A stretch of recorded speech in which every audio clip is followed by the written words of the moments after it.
সর্বশক্তিমান জম্বাসুরের জয়।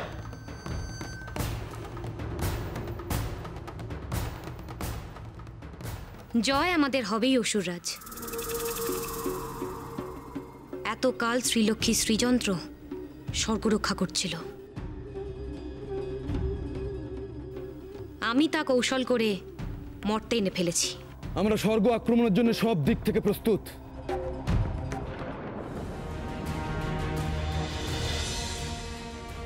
এবার আমরা যাত্রা শুরু করব। জম্ভাসুর,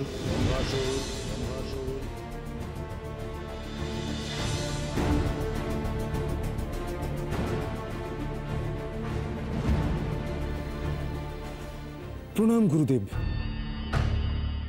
আমি আপনার জন্যই অপেক্ষা করছিলাম। অনুমতি দিন, পুত্র হত্যার প্রতিশোধের শপথ রক্ষা করি। জম্ভাসুর, তুমি কি করে স্বর্গ আক্রমণ করবে? শ্রীযন্ত্র স্বর্গ থেকে সরে গেলেও সেখানে লক্ষ্মী নারায়ণ উপস্থিত।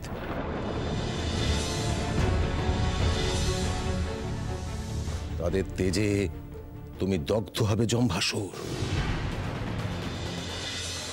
গুরুদেব, ব্রহ্মার বরে আমি অজেয়।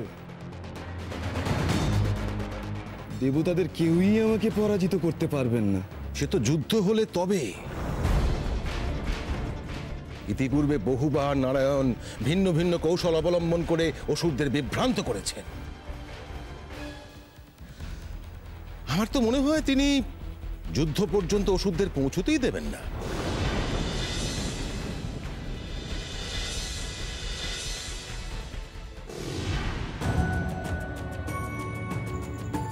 যা হওয়ার তা তো হয়েই গেছে। এখন জম্ভাসুরকে আমাদের আটকাতে হবে। এক্ষুনি দেবগণকে এই বরের ব্যাপারে জানানোর দরকার নেই। আমাদের এমন কিছু একটা করতে হবে যাতে জম্ভাসুর যুদ্ধ থেকে বিরত হয়। কিন্তু কিভাবে জম্বাসুরকে যুদ্ধ থেকে নিবৃত্ত করা যাবে? হে মাধব, কে বোঝাবে তাকে?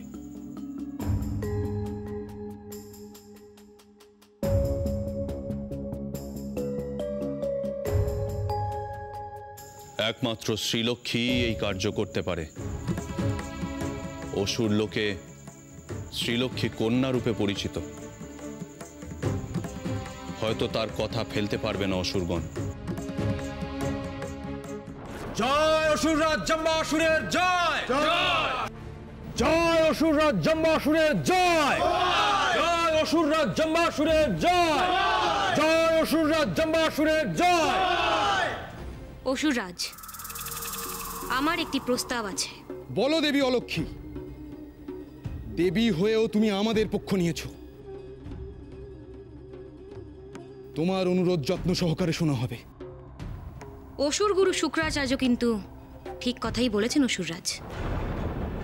নারায়ণের কৌশলে অসুররাজ বলিও পরাজিত হয়েছিল। এইবার যাতে স্বর্গ দখলে কোনো রকম কোনো বাধা সৃষ্টি না হয়, সেই প্রচেষ্টাই করতে হবে আমাদের। তুমি কি করতে চাইছো দেবী অলক্ষ্মী?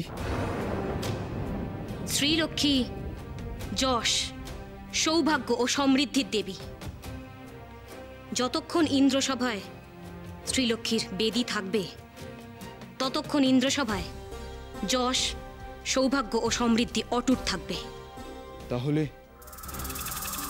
প্রথমে আপনি স্বর্গলোক আক্রমণ করবেন না। অন্য কোনো লোক থেকে আপনি আপনার বিজয় যাত্রা শুরু করুন। অর্থাৎ প্রথমে আপনি যক্ষ লোক আক্রমণ করুন। যক্ষদের বাঁচাতে শ্রীলক্ষ্মী ছুটে আসবেই। আর ঠিক সেই সময় আপনি ইন্দ্রলোক আক্রমণ করবেন। স্বর্গে শ্রীলক্ষ্মী না থাকলে আপনার জয় নিশ্চিত।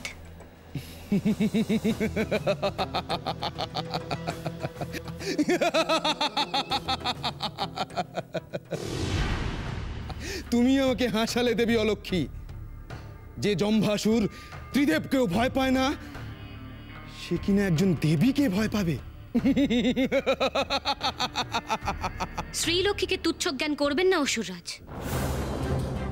একটু আগে শুনলেন না অসুর গুরু শুক্রাচার্য কি বললেন? তুমি কি করে স্বর্গ আক্রমণ করবে? শ্রীযন্ত্র স্বর্গ থেকে সরে গেলেও সেখানে লক্ষ্মী নারায়ণ উপস্থিত। এ কথা ঠিক যে গুরুদেব এই সময়ে স্বর্গ আক্রমণের পক্ষপাতী ছিলেন না। আপনি আমার প্রস্তাব মেনে নিন অসুররাজ, কারণ আপনার জয় আমারও জয়। আপনি আমাকে মুক্ত করেছেন, আর আপনি আমাকে স্বর্গে প্রতিষ্ঠা করবেন।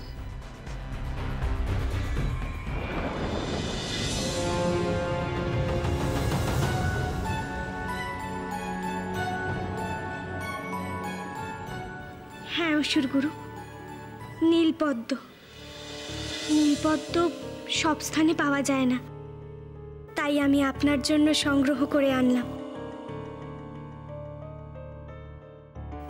মৈত্রীর প্রতীক রূপে নিন অসুরগুরু, এই পদ্ম দিয়ে বিজয়যজ্ঞ সম্পূর্ণ করুন।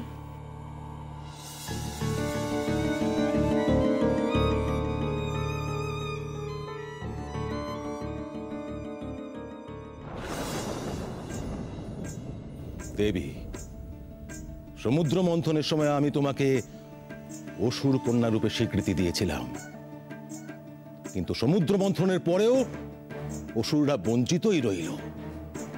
তাও আমি কিছু বলিনি, কারণ অসুরদেরও দোষ ত্রুটি ছিল। তারপর বলি দমনের সময় আমি নিশ্চুপই ছিলাম, কারণ বলির অহংকার গগনচুম্বী হয়েছিল। কিন্তু এখন জম্ভাসুরকে বাধা দেওয়ার ক্ষমতা আমার নেই। কেন অসুরগুরু? যুদ্ধের অর্থ বিনাশ, ধ্বংস। কেন ধ্বংসের পথে চলবো আমরা? একজন শোকার্ত পিতাকে কিভাবে বাধা দেব আমি? দেবরাজ ইন্দ্র খেলার ছলে মৃগ হয়ে গিয়ে জম্ভাসুরের একমাত্র পুত্রকে হত্যা করলেন। জম্ভাসুরের অন্তরের জ্বালা প্রতিশোধ ছাড়া ঠান্ডা হবে না, আর তাই এই দেবাসুরের মৈত্রী সম্ভব নয়। তুমি পদ্ম ফিরিয়ে নিয়ে যাও, নিয়ে যাও। অসুরগুরু, তাহলে কি আমি বুঝবো অসুরকুল আর আমাকে কন্যা রূপে গ্রহণ করে না? অসুর কন্যা রূপে অসুর কুলের প্রতি তুমি কি দায়িত্ব পালন করেছো? জগৎ পালক নারায়ণ তোমার পতি, তারই মতো তোমার সব মমতা দেবতাদের প্রতি।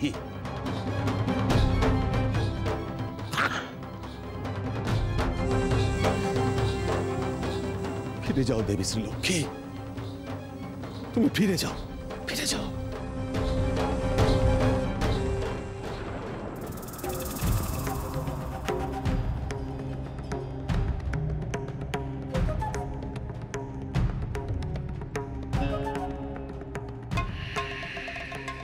দেবী, আবার আপনাকে স্বর্গে দেখে আমার খুব আনন্দ হচ্ছে দেবী।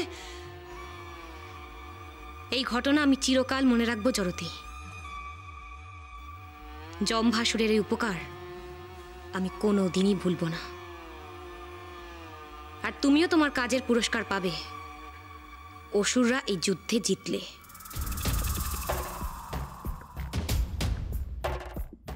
আমি গর্বিত দেবী।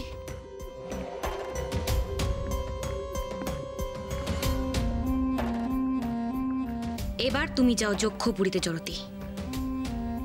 কাল সেখানে ফসল তোলার উৎসব হবে, আর ঠিক সেই সময় জম্ভাসুরকে তুমি পথ দেখিয়ে সাহায্য করবে। আমি এখন যাব ইন্দ্রলোকে। ডাকো, ডাকো তোমাদের দেবীকে। সাহস থাকে তো আজ সে আমার মুখোমুখি হোক।